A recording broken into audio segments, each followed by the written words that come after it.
Guðspjallið skrifar Guðspjallamaðurinn Jóhannes. Guði sé lof og dýrð fyrir sinn gleðilega boðskap. Guðspjallið að finna í kafla 20, versum 19-31. Kvöldi þennan fyrsta dag vikunar voru lærisveinarnir saman og höfðu læst dyrum af ótta við gyðinga.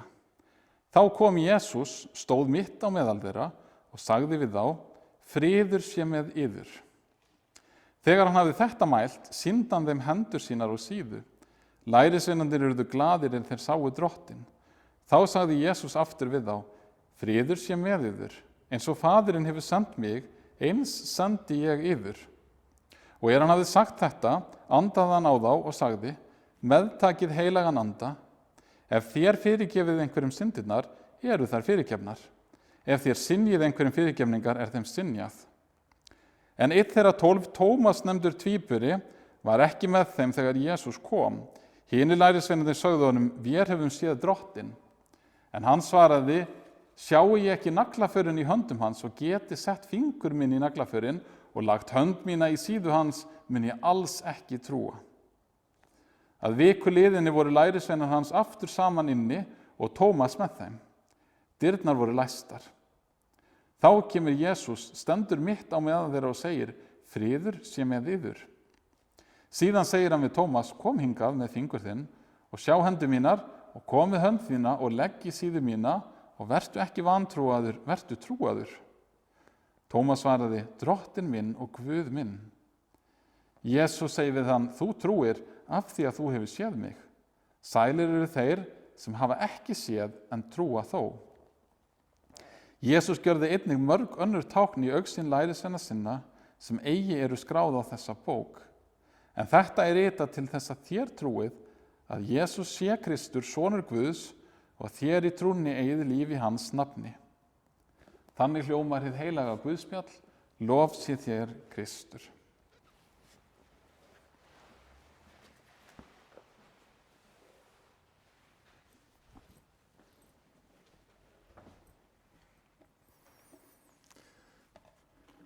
Náð sé með þér og friður frá Guði, föður vorum og Drottni Jesú Kristi. Þrívegis í þessu Guðspjalli heyrum við þessu orð: friður sé með yður.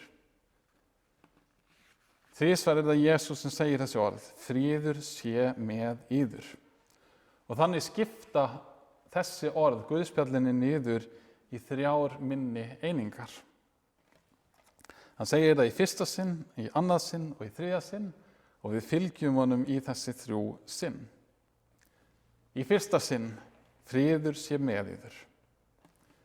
Það var komið að kvöldi hinn fyrsta páskadag, daginn þegar Jesús reis upp frá dauðum, og englar frá himnum opnuðu gröfina til þess að lærisveinar Jesú gætu litið inn í hana og séð að gröfin var tóm. Jesús var þar ekki lengur, hann var upprisinn. Og þannig hófst langur og spennandi dagur. Frá morgni til kvölds höfðu komið fregnir til postulana úr ýmsum áttum, og ekki laust við að þeir voru í nokkurri ringulreið. Fyrst voru það konurnar sem hefðu farið til grafarinnar árla morguns. Þær hefðu fundið gröfina tóma og vissu ekki hvað hafði orðið af líkama Jesú. Pétur og Jóhannes slupur svo til grafarinnar og fundu hana líka tóma. Svo birtist Jesú Maríu Magdalenu og hinum konunum, og þær sögðu postulunum einnig frá þessu. Síðar daginn birtist hann Símoni Pétri, og einnig Símon greindi frá því sem hann hafði séð og heyrt. Síðdegis birtist hann 2 lærisveinum sem voru á leið til bæjarins Emmaus, og einnig þeir hlupu til Jerúsalem, jafnvel eftir að var orðið myrkur og von á ræningum, til þess að greina frá því sem þeir hefðu séð og heyrt. Svona komu þessi skilaboð inn allan þennan dag, og niðurstaðan var þetta augljós. Jesús hafði gert hið ómögulega, hið gersamlega ómögulega. Hann hafði risið aftur upp frá dauðum. Kannski var það einmitt út af því að lærisveinarnir voru svona hræddir við viðbrögð gyðinga.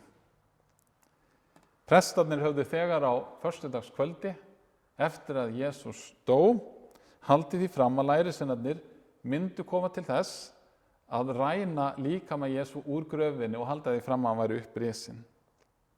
Þeir hefðu nefnilega heyrt Jesú tala upprisuna og vildu sjá til þess að hún yrði ekki sviðsett. Hérna, kannski í þessu eina tilviki, virðast prestarnir hafa hlustað betur á Jesú heldur en lærisveinarnir gerðu. Þess vegna sáu þeir líka til þess að það voru rómverskir hermenn sem voru settir fyrir utan gröfina til þess að passa upp á hana. Prestarnir hafðu komið því til leið að Jesú var krossfestur og gert það sem þeir gátu til að halda honum kyrrum í gröfinni. Þá var spurningin, hvað myndu prestarnir nú gera við lærisveinana eftir atburði dagsins? Í raun höfðu lærisveinarnir lítinn áhuga á því að komast á því af eigin raun og þess vegna læstu þeir sig inni.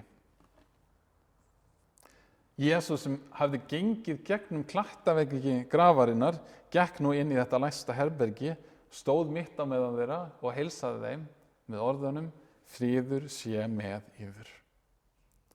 Það líkur kannski beint við fyrir okkur að hugsa að þetta sé bara svona hugguleg kveðja. Gyðingar voru einmitt vanir því að heilsa hver öðrum með orðinu friður. Það er sú kveðja sem kemur síðar í kveðju postulana, náð og friður. Gyðingar sögðu shalom alechem og það þýðir friður sé með þér. Við heyrum líka að Arabar nota sömu kveðju í dag og segja al-salamu alaikum. Og eins og fyrr sagði var kveðjan algeng í frumkirkjunni og er orðin af hluti af helgjusiðum kirkjunar. Gildir þá ekki bara því sama kveðju Jesú? Samhengi sýnir okkur að þetta er meir en kveðja þegar Jesús talar. Hér er að ræða frið Guðs.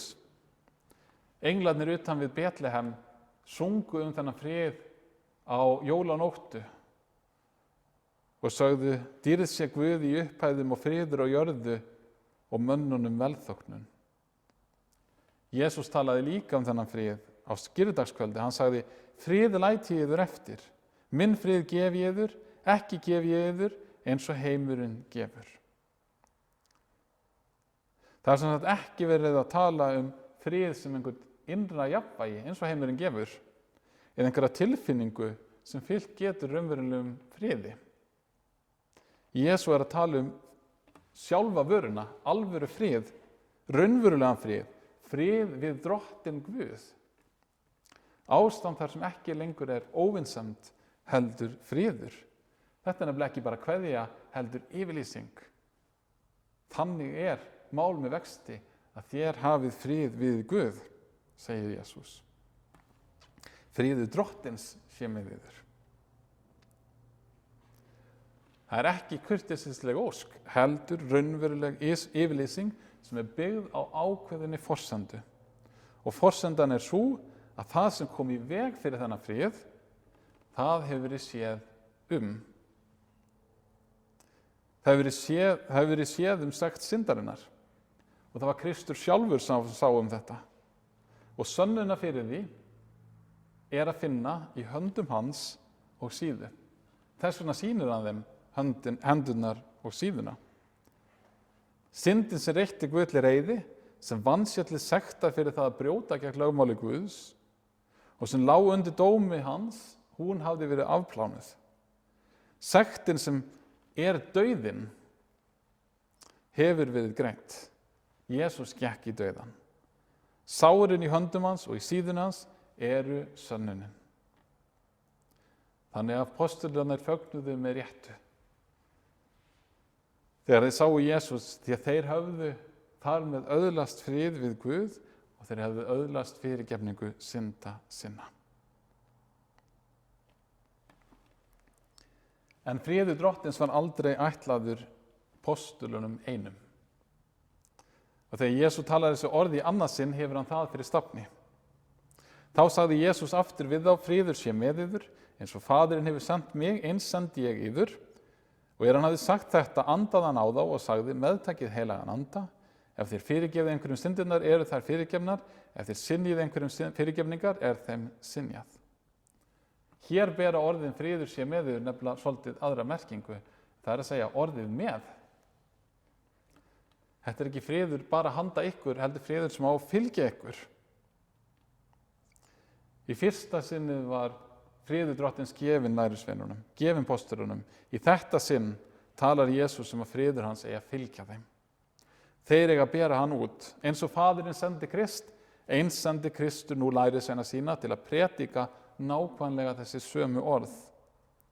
Þegar sendiboðar Krists hafa heilagan anda með sér og tala orðin, þá það Kristur sjálfur sem talar og þannig rætast orð hans sem hann talaði bara nokkrum dögum áður og við finnum í kafla 13 í Jóhannesarguðspjallinu.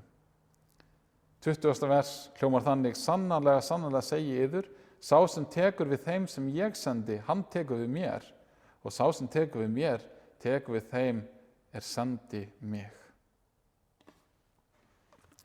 Postulunum var gefið það verk að predika fagnaðarerindið upprisu Krists.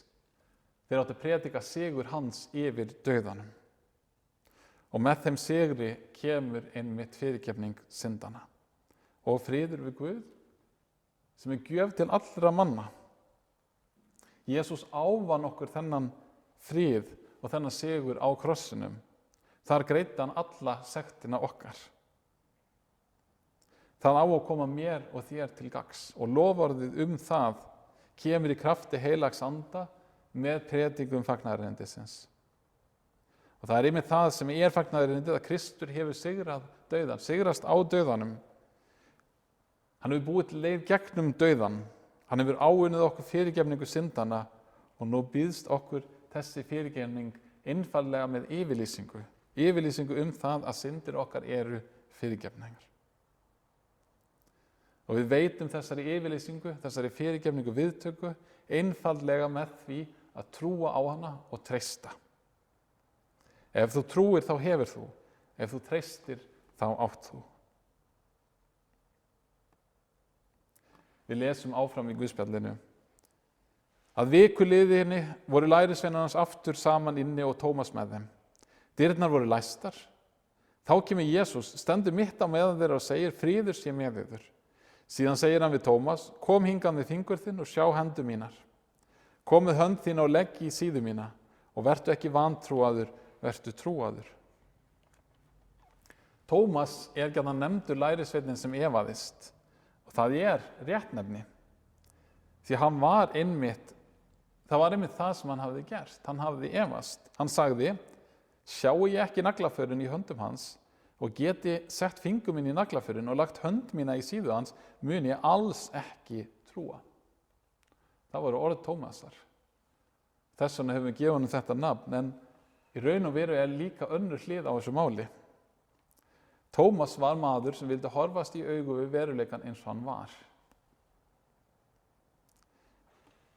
Fyrr í Jóhannesarguðspjalli heyrum við Tómas í fyrra skiptið, eða önnur orð hans, því hann var fyrstu lærisveinanna til þess að segja: við skulum líka fara, það að segja til Jerúsalem, til að deyja með honum.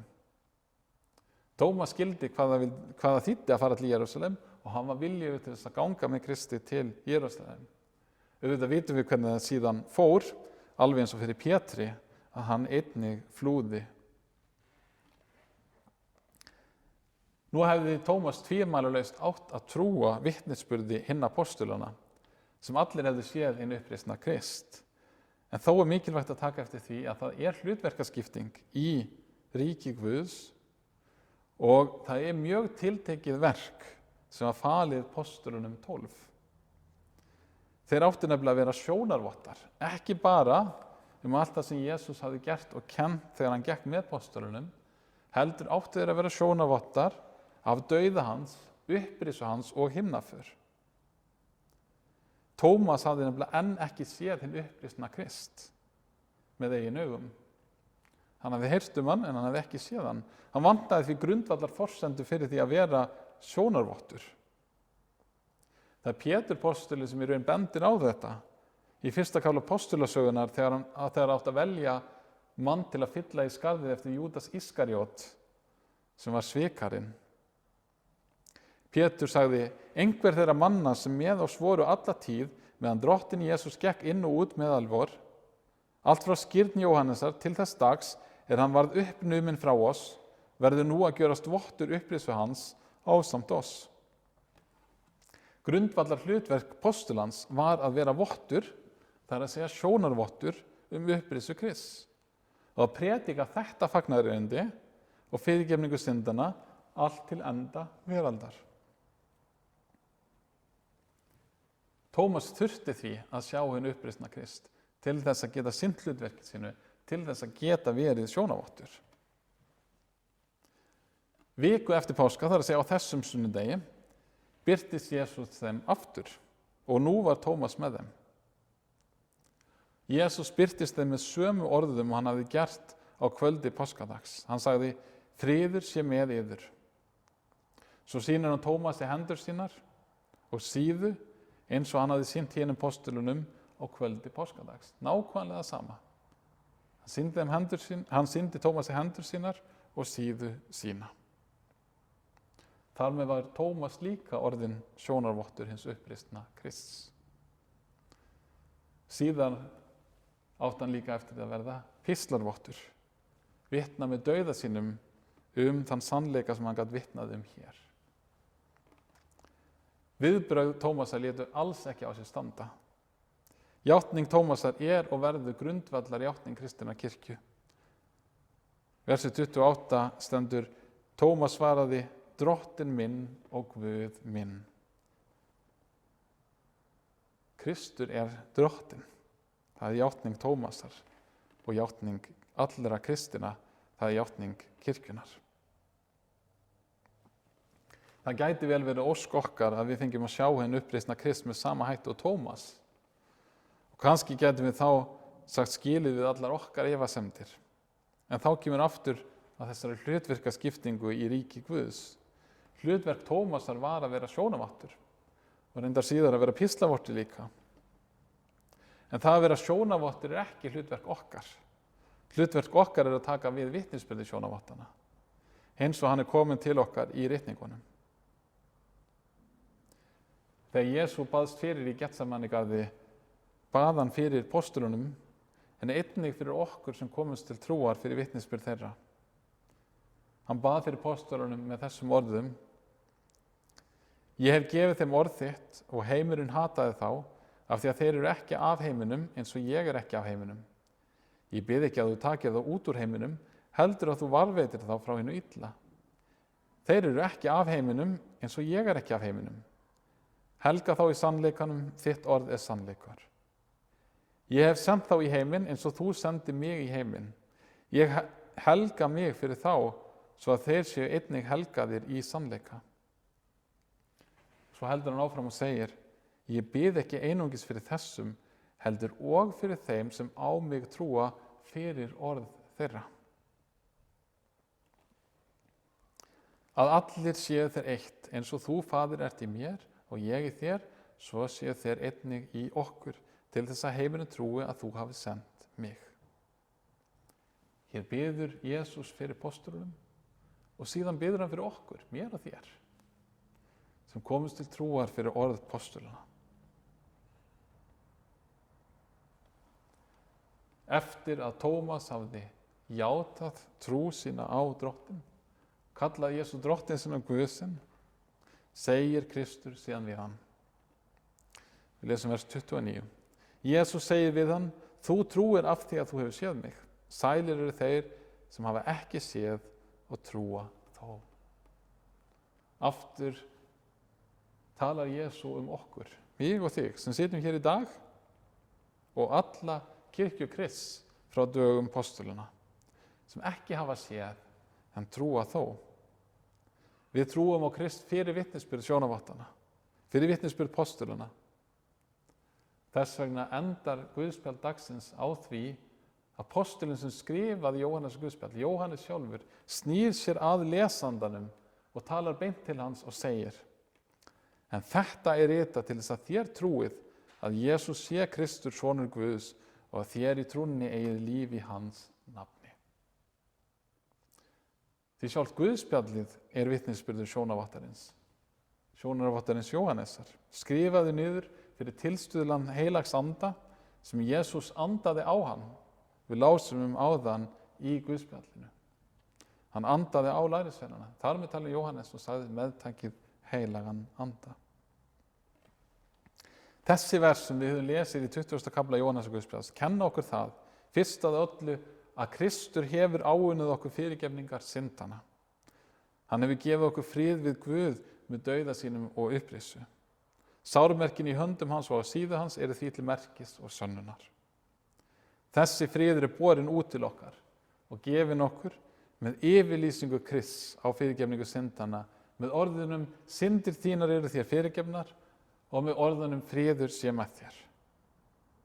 Við tökum við þessum orðum með því að heyra þau, trúa þeim og treysta á þau. Í stað þess að reyna að réttlæta okkur sjálf að halda því fram að við þörfnumst engar réttlætingar. Treystum við því að Kristur vinni fyrir okkur allt saman. Það svo eina leið sem okkur gefin. Svo að lokum það lærisveina Krists sem hann hefur kallað til þess að bera friðinn út með predikun fagnaðarerindisins. Til þess hefur hann veitt lærisveinum sínum heilagan anda. Til þess að sé andinn sjálfur sem talar og skapar trú í hjörtum þeirra sem hlusta, heyra og geyma orðin í hjarta sínu. Friður sé með yður. Dýrð sé Guði föður sínu og heilagum anda, sem var í upphafi enn og verða munum aldrei alda. Amen.